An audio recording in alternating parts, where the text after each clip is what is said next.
அதிமுகவிற்கு துரோகம் செய்தவர்கள், கட்சிக்குள் குழப்பம் உண்டாக்கியவர்கள் மற்றும் அள்ளு சள்ளு எல்லாம் திமுகவிற்கு ஓடிப்போய்விட்டனர் என ஓபிஎஸ் குறித்து விமர்சனம் செய்தார் முன்னாள் அமைச்சர் ராஜேந்திர பாலாஜி. மண்டலத்தினுடைய விருதுநகர் மண்டலத்தினுடைய தகவல் தொழில்நுட்ப பிரிவுடைய இணைச் செயலாளர் அருமை தம்பி கேடி ராஜேந்திர பாலாஜியை ஒரு முரட்டுத்தனமான அரசியல்வாதியாகத்தான் நான் பார்க்கிறேன். அடிக்கடி சட்டை போடுவார், பேட்டி கடுமையாக கொடுப்பார் என்பதைத்தான் பார்த்திருப்போம்.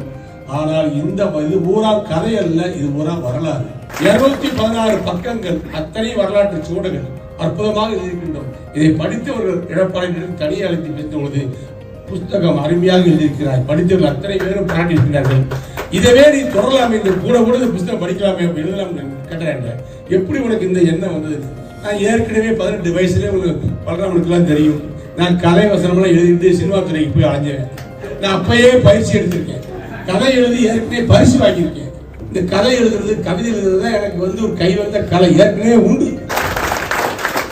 எதிலும் முனைப்பாக இருக்கிறோம். ஆகவே நம்முடைய வெற்றி எதிலையும் முனைப்பாக இருக்கக்கூடிய நாம் இந்த முறை வரக்கூடிய மண்டல நகர் மாநாட்டுக்கு எடப்பாடியார் வருகிறார், மோடி வருகிறார்.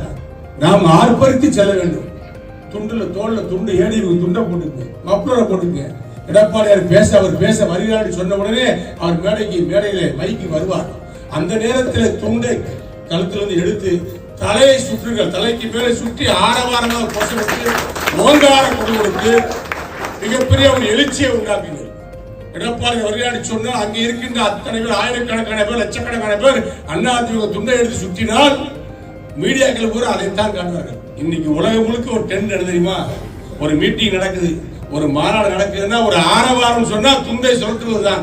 சத்தம் போட்டு சவுண்ட் கொடுத்து பெரிய ஒரு ஓங்காரமாக கோஷமிட்டு போனால் வீரம் எழுச்சி வரும்.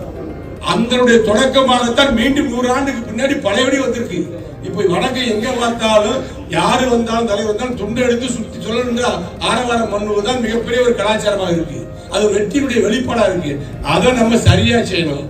நம்முடைய பொதுச்செயலர் எடப்பாடி நம்ம கொடுத்திருக்கின்ற வேலை என்ன வேலைன்னு கேட்டீங்கன்னா, வரக்கூடிய நம்முடைய மாவட்டத்திலிருந்து 10,000 பேர், இந்த 10,000 இளைஞர்கள் கட்சி முக்கிய நிர்வாகிகள் துண்டை தோல்ல போட்டு துண்டை சுழற்றி காட்ட வேண்டும்.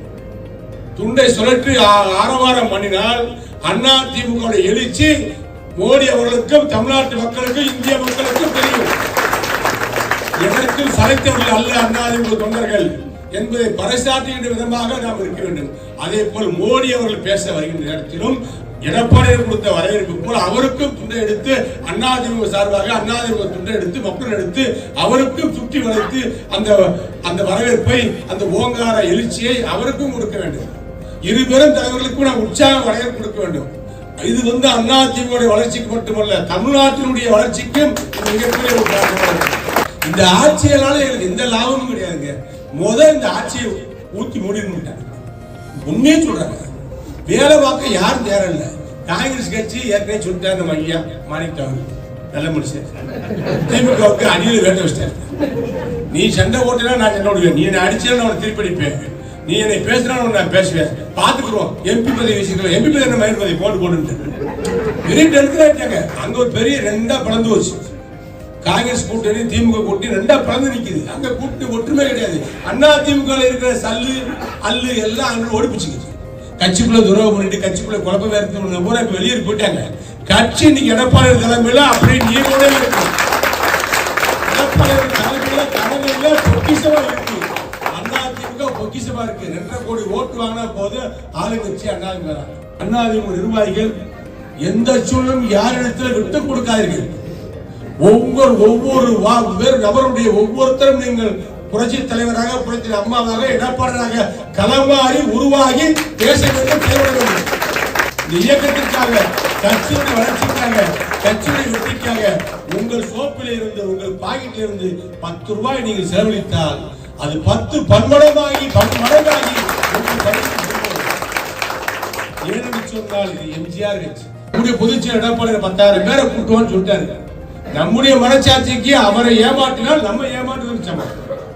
இயக்கத்தை ஏமாற்றுவது உன்னை நீயே ஏமாற்றிக் கொள்வதற்கு சமமாக நாம் நினைத்து நாம் பணியாற்ற வேண்டும். அதற்காக 11,000 இலக்கு வைத்தால் உறுதியாக 10,000 அங்கே செல்வார்கள், மண்டல நகர் மாநாடு செல்வார்கள்.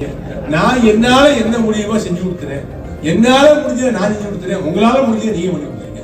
கட்சி வளர்ச்சி விட்டுருச்சு. இந்த கடமையை, இந்த கடன்களை எல்லாம் தேர்தல் முன்னாடி முடிஞ்ச முன்னாடி நான் அடைச்சிட்டேன். யாருக்கும் பாதிக்கல.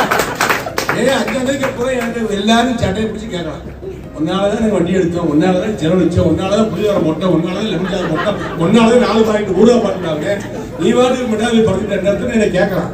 நிச்சயமா அதுக்கெல்லாம் விடையும் பதிலும் பலனும் நிச்சயமா கொடுப்பேன் என்ற உறுதியை சொல்லி தமிழ்நாடு முழுக்க திமுக இந்த தப்பதான் பண்றாங்க.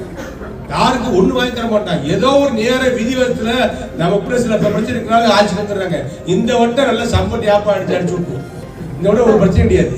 திமுகவை பத்திரமா ஸ்டாலினை வீட்டுக்கு அனுப்பிட்டு எடப்பாடியில கோட்டை கிடைக்கின்ற பணியை நம்ம அருமையா செய்ய போறோம். மக்கள் அந்த பணிகளை செய்வோம், மாநாட்டில் சந்திப்போம், வெற்றி நடை போடுவோம், வெல்லுவோம், தேர்தலில் வெற்றி வருவோம். எடப்பாடி ஆட்சியை சொல்லி நன்றி கூறி விடைபெறுகின்றேன். நன்றி, வணக்கம்.